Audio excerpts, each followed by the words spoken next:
What happens when a quiet black woman, armed only with dignity and determination, brings an entire corrupt airline to its knees? Meet Simone Ward. Thrown off a flight for simply existing in first class, she didn't just fight back, she reshaped the skies.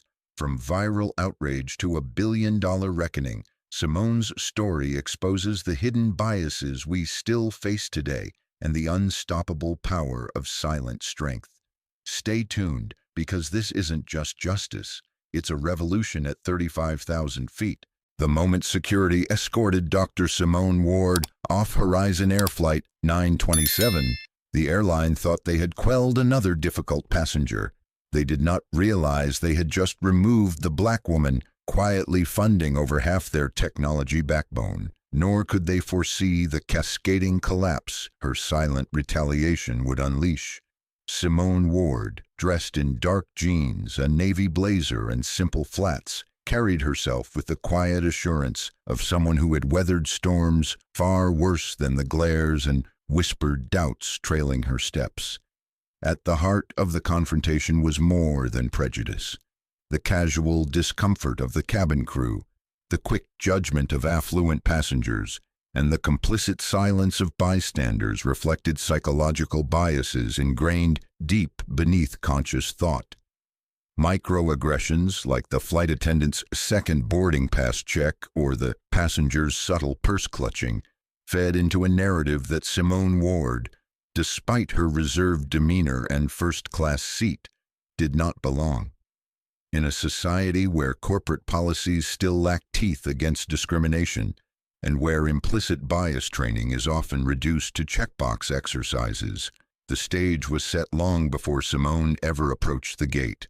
Airlines operate under complex safety protocols, yet gaps in civil rights enforcement allow injustice to slip through unchecked. Like the recent real-world lawsuits exposing systemic bias in air travel, Horizon Air had treated perceived difference as a security risk rather than a human being's right to exist without scrutiny. The viral video capturing Simone's removal, amplified by real-time social media outrage, tapped into a collective anger, not just at the injustice she faced, but at the cultural normalization of gatekeeping who belongs in luxury spaces. Unlike the corporate titans scrambling behind closed doors, Simone understood the deeper stakes. This was not simply about punishing one airline. It was about drawing a line no boardroom could erase, no statement could whitewash.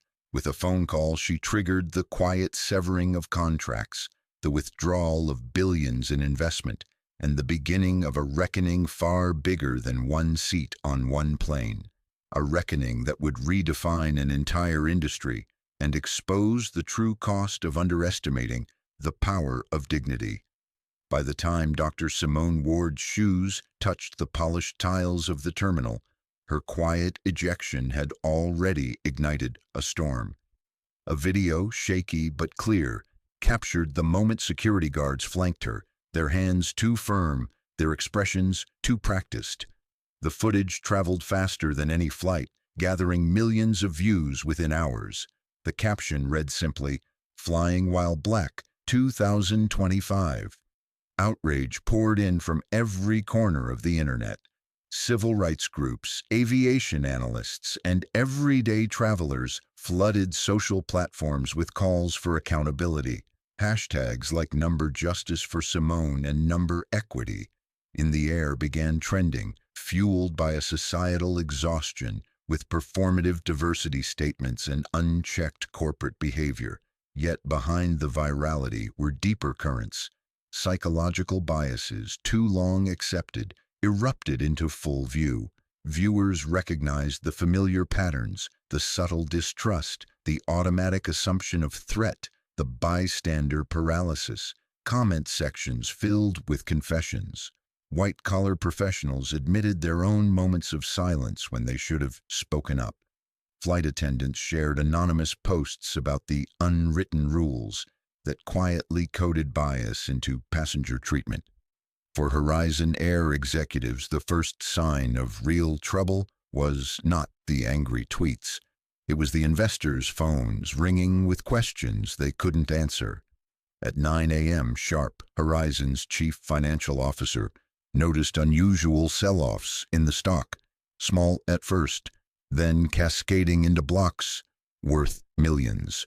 By noon, Horizon Air's stock had dropped 6%, an early signal of a much deeper rot. In conference rooms thick with fear, executives scrambled for control. Interim CEO Maxwell Pierce, barely 6 months into the role, called an emergency meeting.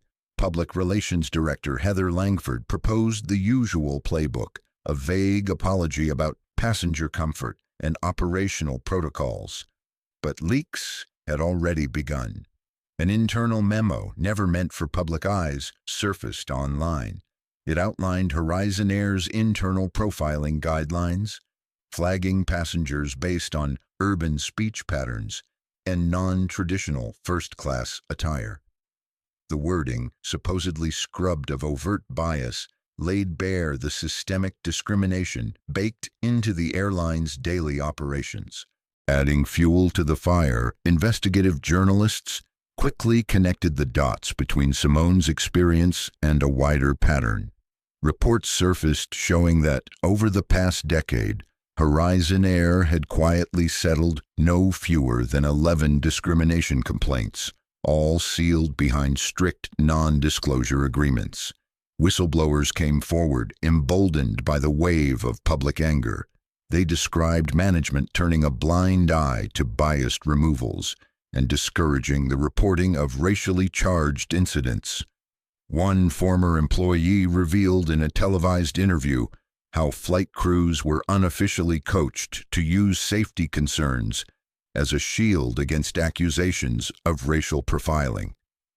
Another leaked training slides instructing staff to look for behavioral anomalies, a euphemism often weaponized against passengers of color. As the revelations spread, Horizon Air's leadership clung to their strategy of denial. Pierce authorized a press release framed around passenger safety while refusing to acknowledge Simone Ward by name. It was a disastrous miscalculation. Within 24 hours, a powerful counter-narrative took hold, that Horizon Air valued control and profit over human dignity. Passenger cancellations skyrocketed. Travel bloggers, influencers, and major tourism boards began severing partnerships. One popular travel vlogger posted a video titled, "Why I Will Never Fly Horizon Air Again," that racked up 2 million views overnight. In another blow, a coalition of Black-owned businesses publicly called for a boycott, quickly joined by prominent civil rights organizations. The momentum was relentless. Meanwhile, inside Simone Ward's Manhattan office, the mood was steady but determined. She had anticipated backlash, not against herself, but against the truth her experience exposed. She and her advisors worked quietly behind the scenes, coordinating with investigative journalists, former Horizon employees, and advocacy groups. Rather than rushing into the spotlight, Simone chose patience. Let Horizon Air flail first. Let their half measures and defensive press conferences sink them deeper. Her plan was to reveal the rot systematically. At the same time, broader societal conversations reignited. Editorials compared Simone's case to recent real-world incidents, such as the 8 black men suing American Airlines after being removed from a January 2024 flight. Commentators highlighted how these were not isolated incidents, but symptoms of an aviation industry slow to confront its racial biases. Civil rights attorneys pointed to the Department of Transportation's tepid enforcement history, demanding structural reforms. A movement grew around demands for mandatory public reporting of passenger removals broken down by race and gender, something aviation regulators had never enforced at scale. In a pivotal development, the DOT announced an emergency review of Horizon Air's passenger removal policies. Although historically reactive rather than proactive, public outcry forced regulators to act faster than usual. Advocacy groups pushed even harder, demanding that federal contracts with airlines include strict non-discrimination compliance clauses going forward.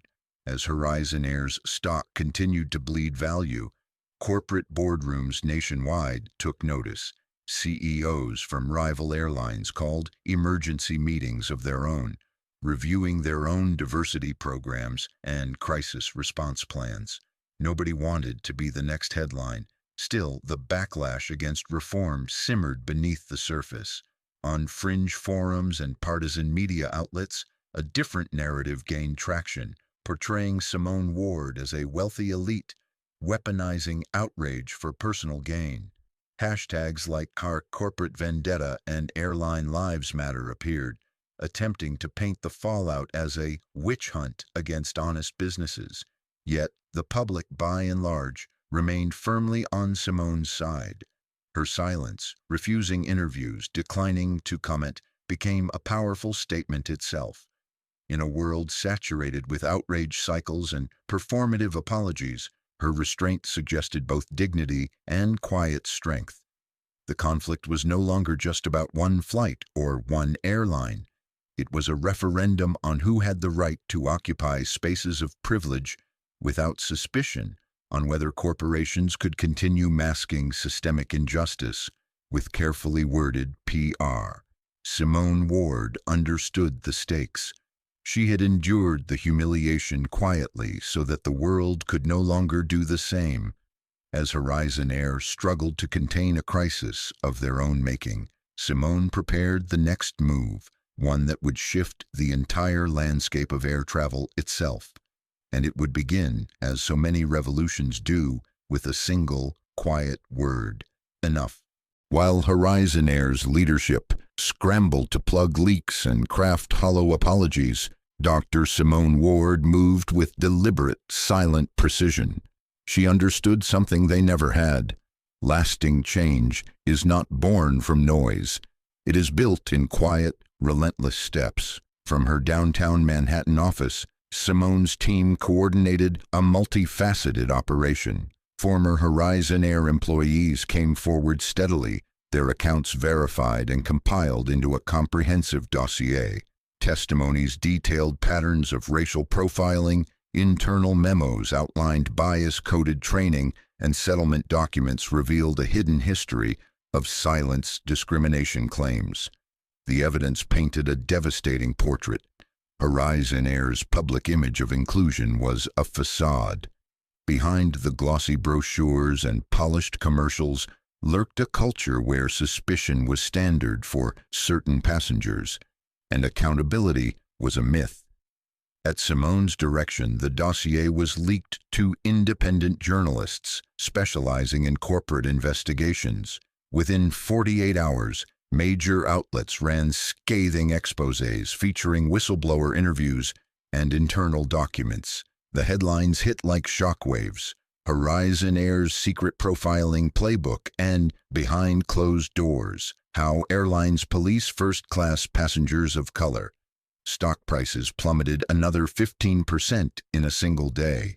Investor confidence evaporated. Calls from major shareholders poured in, demanding answers Horizon's leadership couldn't give. Adding to the turmoil, a class action lawsuit was filed against Horizon Air, representing former employees and wrongfully removed passengers. Civil rights attorneys described it as the most significant litigation against a U.S. airline since the 1960s desegregation battles. Meanwhile, Horizon Air's corporate partners began jumping ship. Luxury hotel chains, travel insurance providers, and booking platforms distanced themselves publicly, citing misalignment with their diversity and inclusion values. Loyalty program members canceled en masse. Within a week, Horizon's once prized frequent flyer program was reduced to a shadow of itself. Still, Simone Ward stayed silent. Her restraint became a masterclass in emotional and strategic control. Every time Horizon Air lashed out or spun another defense, public sympathy deepened for Simone. Her silence contrasted sharply with the company's frantic, self-serving narrative. Internally, the airline fractured. Executives blamed each other. CEO Maxwell Pierce attempted to rally support by suggesting a diversity initiative task force. But employees saw through the performative gesture. Private Slack channels filled with anonymous leaks. Staff morale collapsed as word spread that layoffs were looming. Behind the scenes, Simone prepared for the next phase. This was never just about destroying Horizon Air. It was about reshaping an industry that had long treated equity as optional. Drawing on her experience in both technology and philanthropy, Simone convened a secret summit with leaders from advocacy groups, aviation regulators, and emerging tech companies focused on ethical AI. The goal was clear: to create an alternative model for what air travel could become, a system where dignity wasn't selectively applied. As plans unfolded, external pressure mounted. The Department of Transportation opened a formal investigation into Horizon Air's practices, spurred by public petitions and sustained media coverage. Calls grew for federal legislation, mandating public reporting of airline removals, broken down by race and gender, a policy shift that regulators could no longer ignore. Civil rights leaders demanded that airlines receiving federal subsidies meet strict non-discrimination standards, similar to recent proposals in public education and housing sectors. Airlines that failed to comply could face massive fines or lose federal contracts entirely. Horizon Air was rapidly becoming the cautionary tale no corporation wanted to emulate. Even the corporate lobbying groups that once shielded the airline industry began backing away. They realized Horizon's toxicity threatened broader business interests, especially as younger, more diverse generations demanded authentic corporate responsibility. Amid all this, viral energy continued to surge. Protesters organized sit-ins at major airports. Influencers posted videos sharing personal stories of profiling in air travel. News anchors called it a turning point in corporate accountability, comparing Simone Ward's silent stand to watershed moments in civil rights history. The video of Simone's removal was replayed endlessly, each time layered with new revelations. A popular TikTok trend emerged, users sharing moments when they were treated differently in places not meant for them, tagging it "I have a seat too." The movement transcended air travel, becoming a symbol for fighting discrimination in elite spaces everywhere. Meanwhile, Horizon's executives still clung to outdated tactics. In a desperate move, they commissioned a PR firm to launch a counter-narrative, framing Simone Ward as a wealthy agitator, destabilizing honest businesses. But the effort backfired spectacularly. Investigations revealed that the same PR firm had previously worked for corporations accused of union busting and voter suppression, further eroding Horizon's credibility. Rather than damage Simone's standing, these attacks only magnified her moral authority. The public recognized the pattern, blamed the victim to avoid confronting uncomfortable truths. The louder Horizon's smears became, the clearer it was who truly held the moral high ground. Inside Horizon's glass tower headquarters, the atmosphere grew apocalyptic. Rumors swirled that bankruptcy protection was being considered. Angry shareholders demanded the resignation of senior leadership. Private meetings with government officials hinted that regulatory penalties were inevitable. Still, Simone Ward said nothing publicly. She let the truth and Horizon's own missteps speak for themselves.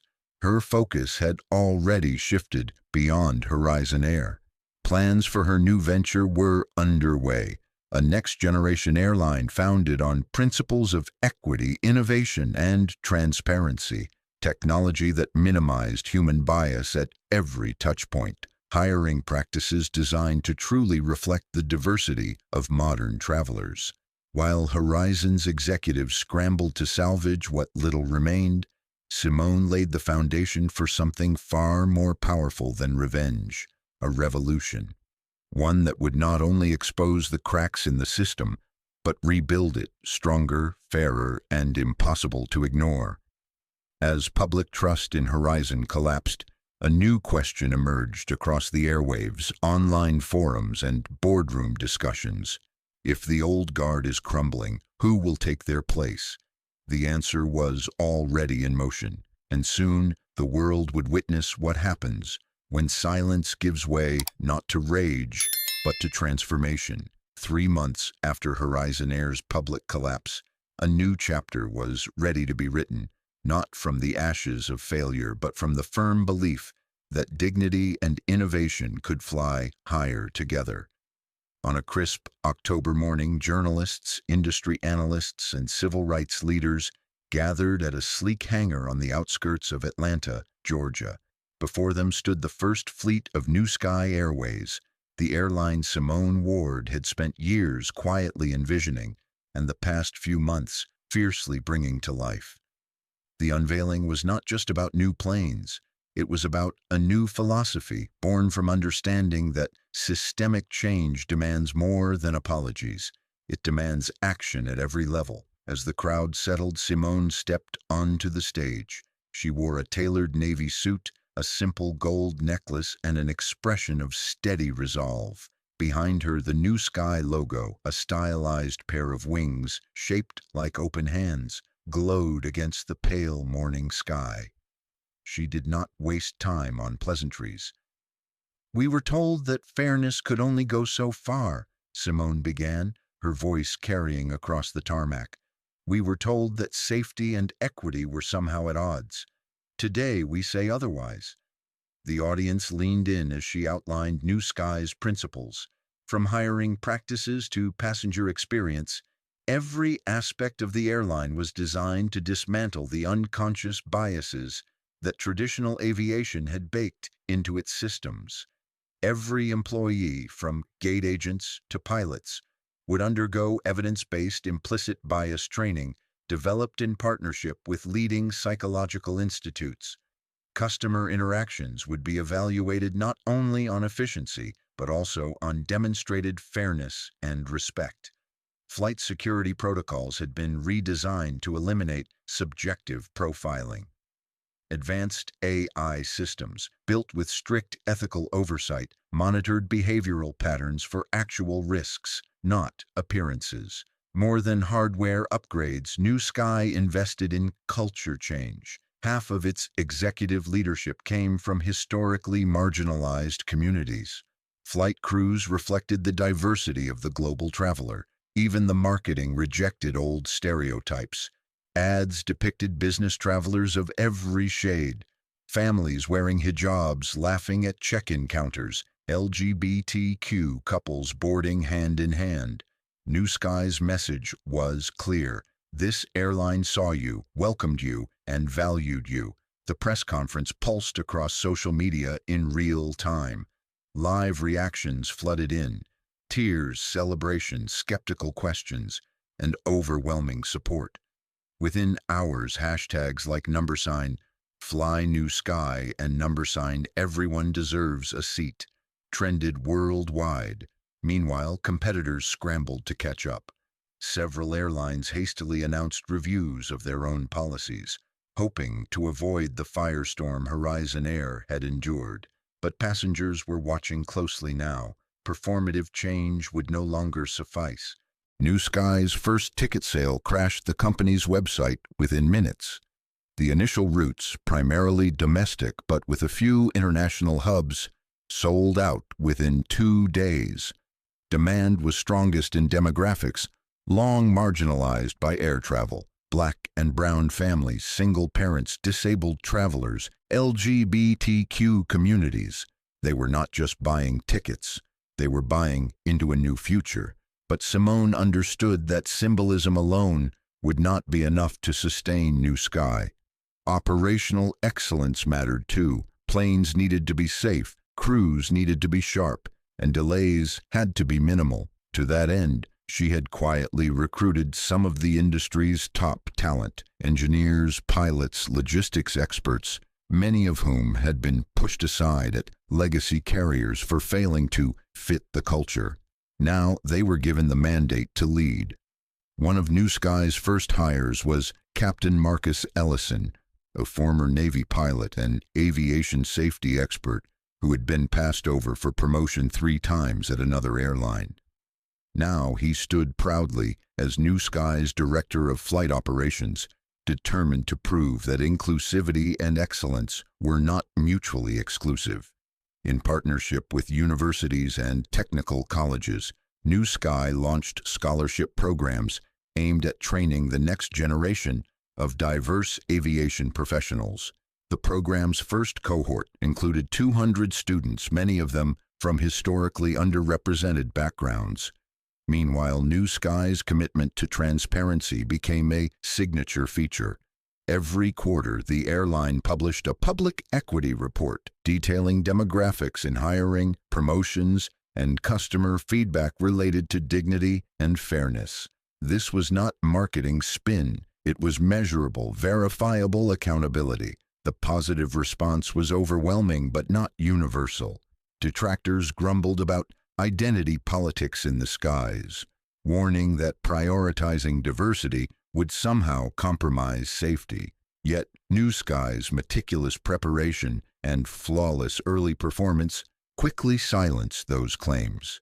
Independent audits found New Sky's safety protocols among the most rigorous in the industry.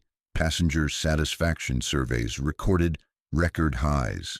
Perhaps most importantly, New Sky changed expectations. Passengers who experienced fairness and dignity while traveling began to demand the same from other airlines. What started as one company's mission became a ripple effect across the aviation world.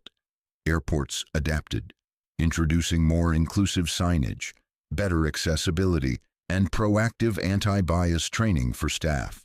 Legacy airlines, once resistant, now scrambled to update their own systems to keep pace. New Sky didn't just fill a market gap, it reset the standard. As the first commercial New Sky flight prepared to board, Flight 101 from Atlanta to Seattle, Simone Ward stood at the gate, quietly watching families, couples, and solo travelers line up. No fear, no side glances, no second-guessing their right to be there. A little girl, no more than 6 years old, skipped toward the gate with a backpack almost bigger than she was. Her mother pointed toward the plane and said, "This is your first flight, baby. You're flying New Sky." The girl grinned, her braids swinging. "Someday I'm gonna fly the plane, too." And for once, it wasn't a distant dream whispered against impossible odds. It was a future boarding right alongside her. Simone smiled softly and stepped aside. This was what victory looked like, not in headlines, not in speeches, but in an ordinary moment made extraordinary by possibility. Success, especially the kind that challenges entrenched systems, rarely goes unopposed. As New Sky Airways soared in public favor, a quieter but vicious countercurrent began to form. Not everyone welcomed the reshaping of the skies. Within weeks of New Sky's explosive debut, shadow campaigns sprouted online. Anonymous accounts seeded rumors questioning the airline's safety record, despite flawless audits. Think tanks tied to conservative business interests began publishing op-eds, warning against corporate social engineering, subtly casting doubt on New Sky's emphasis on equity and diversity. Simone Ward understood the strategy immediately. It was the same playbook corporations had used for decades to undermine civil rights efforts, manufacture fear, shift the narrative, muddy the waters. Some attacks were clumsy. Fabricated passenger complaints circulated on niche blogs but were easily debunked. More dangerous were the coordinated smear attempts pushed through established media pipelines. Certain cable news pundits amplified talking points that framed Simone as a divisive figure, accusing her of promoting a woke airline at the expense of merit. One headline blared, "Are diversity quotas endangering our skies?" Another insinuated that New Sky's hiring policies rather than decades of exclusionary practices in aviation, were somehow discriminatory. The smear efforts gained some traction among those already skeptical of corporate DEI initiatives. Public forums filled with heated debates. Was Simone building a truly better airline or engineering a system stacked toward a political agenda? But what Simone's critics underestimated was how deeply her message had resonated beyond surface-level politics. The people who filled New Sky flights, first-time travelers, families long overlooked, workers who had faced invisible barriers for years, saw themselves in the airline's mission. They knew firsthand the difference between tokenism and real change. When smear articles circulated, passengers countered with personal stories. Parents shared videos of their children meeting black women pilots for the first time. Veterans posted photos of wheelchair-accessible jet bridges. Flight attendants from marginalized communities praised New Sky's transparent promotion processes. The viral strength that had fueled Horizon Air's downfall now served as Simone's shield. Authentic experiences drowned out manufactured outrage. Still, Simone took the opposition seriously. She knew that public opinion could be fragile, easily swayed if lies were allowed to fester unchecked. New Sky's communications team, many of them recruited from grassroots organizing backgrounds, built a strategy rooted not in aggressive rebuttal but radical transparency. Whenever critics claimed safety issues, New Sky responded by publishing its inspection records in full. When hiring practices were attacked, the airline released anonymized data showing applicant pools, interview rates, and offer acceptance rates by race and gender. Simone also personally resisted the temptation to become combative. In interviews, she stayed measured, redirecting every attempt at controversy back to fundamentals, safety, dignity, and opportunity for all passengers and employees. New Sky isn't about exclusion, she explained in a widely shared sit-down with a respected journalist. It's about ensuring that excellence is accessible to everyone, not reserved for a few who were always expected to succeed. While online rage cycles burned hot and fast, New Sky's steady performance cooled them just as quickly. On-time arrivals, industry-leading safety scores, soaring customer satisfaction. It became harder for critics to argue with results. Meanwhile, federal regulators, under mounting public pressure, began considering long-overdue reforms. A proposed Passenger Equity and Transparency Act would require all airlines to report removal incidents broken down by race, gender, and disability status. New Sky openly supported the measure. Horizon's remnants, clinging to old norms, lobbied against it, only deepening their image as relics of a fading era. As the dust settled, it became clear, while opposition would never fully disappear, it no longer defined the narrative. New Sky's story had become bigger than Simone herself. It was about a future where dignity was not negotiable, where every traveler could walk down a jet bridge without fear of being questioned simply for existing, where the sky at last belonged to everyone. While New Sky soared, the final chapters of Aero Sky's downfall unfolded with brutal inevitability. What had begun as whispers of scandal became a roaring crescendo of accountability no PR spin could silence. The first blow came from within. A former Aero Sky compliance officer, emboldened by Simone Ward's movement, broke her non-disclosure agreement and shared hundreds of internal documents with investigative journalists. The leaks revealed a decade-long pattern of racial profiling, harassment settlements hidden through shell companies, and lobbying efforts aimed at blocking civil rights regulations. The public outcry was immediate and fierce. Protests erupted outside Aero Sky's headquarters in Dallas. Advocacy groups flooded social media with personal stories, each hashtag sharpening the narrative that discrimination was not a fluke at Aero Sky. It was policy. Federal regulators, already under pressure after the American Airlines racial bias lawsuit made national headlines, moved aggressively. The Department of Transportation announced an unprecedented civil rights probe into Sky's practices, while the Department of Justice launched a parallel criminal investigation into potential fraud and obstruction related to the hidden settlements.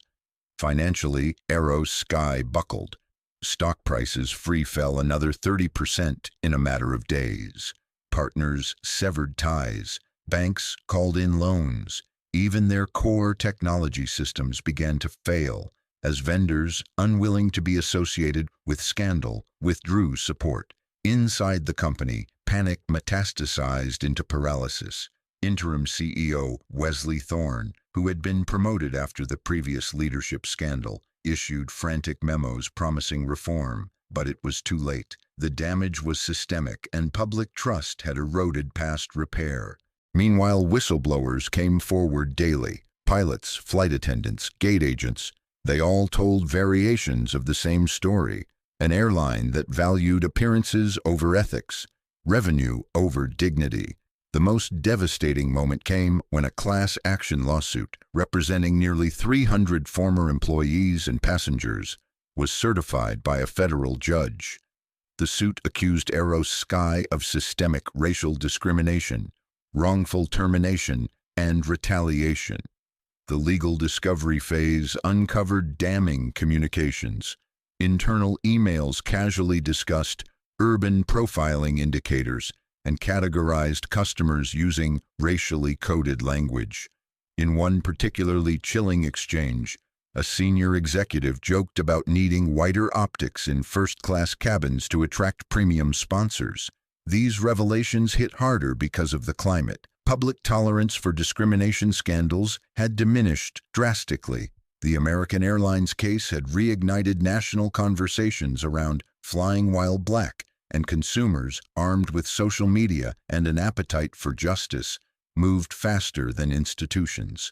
For Sky, the collapse wasn't just financial, it was existential. Airlines operate on trust that they will prioritize safety, fairness, and dignity.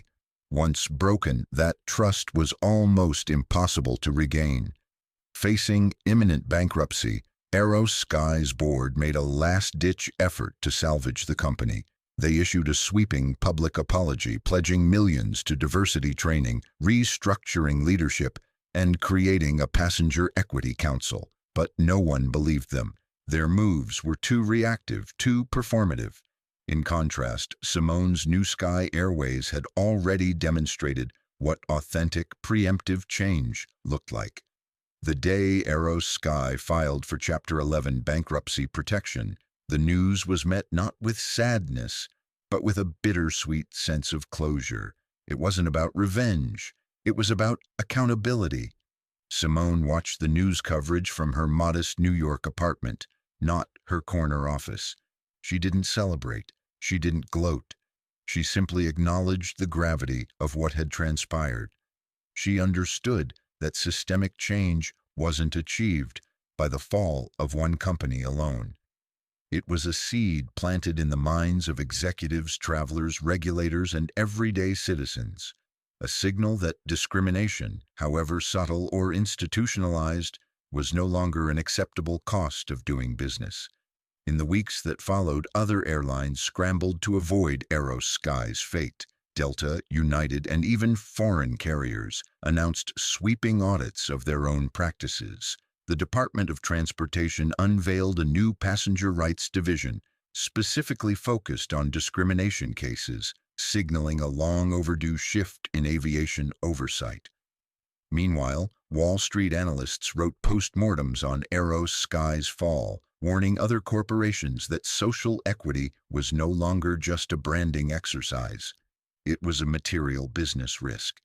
Investors began asking pointed questions during earnings calls, demanding proof, not platitudes, of genuine diversity and fairness initiatives. Simone knew that these changes were fragile. She knew that powerful forces would eventually attempt to co-opt, dilute, or reverse progress. But for now, a window had been opened, and it was wide enough for new air to rush in. As she stood on her balcony that evening, a cool breeze swept across the city skyline. Simone closed her eyes and breathed deeply. The work was far from over, but tonight the sky felt just a little more just, and tomorrow she would keep building. 5 years later, New Sky Airways had become more than a successful airline. It was a symbol of what could happen when justice, innovation, and determination took flight together. Simone Ward, now 43, moved deliberately but without fanfare. She was still the public face of New Sky, but more often she worked quietly, mentoring the next generation, building coalitions, and investing in systemic change beyond aviation. The legacy she built wasn't measured solely in profits or awards. It was etched in policies rewritten across industries, in young pilots who saw reflections of themselves in their captains, and in passengers who boarded planes without the silent fear of being judged before they reached their seats. Through the Grayson Ward Foundation, Simone funded scholarships for underrepresented youth in STEM fields. A partnership with the DOT helped implement the Passenger Equity and Transparency Act, requiring airlines to publicly report data on removals and complaints, ensuring future incidents like the one she endured would be harder to hide. Aviation was just the start. Inspired by New Sky's success, major transit systems, bus companies, and even high-speed rail networks adopted similar equity-centered frameworks. A ripple effect Simone had only dreamed about in the early days now spread across the transportation sector. There were still battles ahead. Political headwinds against diversity and equity efforts had not disappeared. Some critics continued to frame her movement as preferential treatment rather than long overdue correction. But public opinion had shifted. Americans of every background understood that fairness did not mean lowering standards. It meant opening doors wider, not closing them tighter. In a quiet ceremony one spring morning, Simone stood before a bronze statue recently unveiled at New Sky's main terminal. It depicted a young child with a suitcase gazing upward, framed by wings carved with words like dignity, justice, and flight for all. Beside her, a little girl gripped her mother's hand, staring wide-eyed at the monument. "I want to be a pilot someday," the girl whispered. "You can," her mother replied softly, "because someone made a way for you." Simone smiled, her heart full. The future wasn't guaranteed. Progress required vigilance. But it was moving, growing, carried forward by every small act of belief, every traveler who saw not just the open sky, but the open promise it held. Simone Ward turned away from the statue, her steps steady, her gaze lifted toward the horizon. There were more flights to take, more ceilings to break, and the sky, at last, was wide enough for everyone.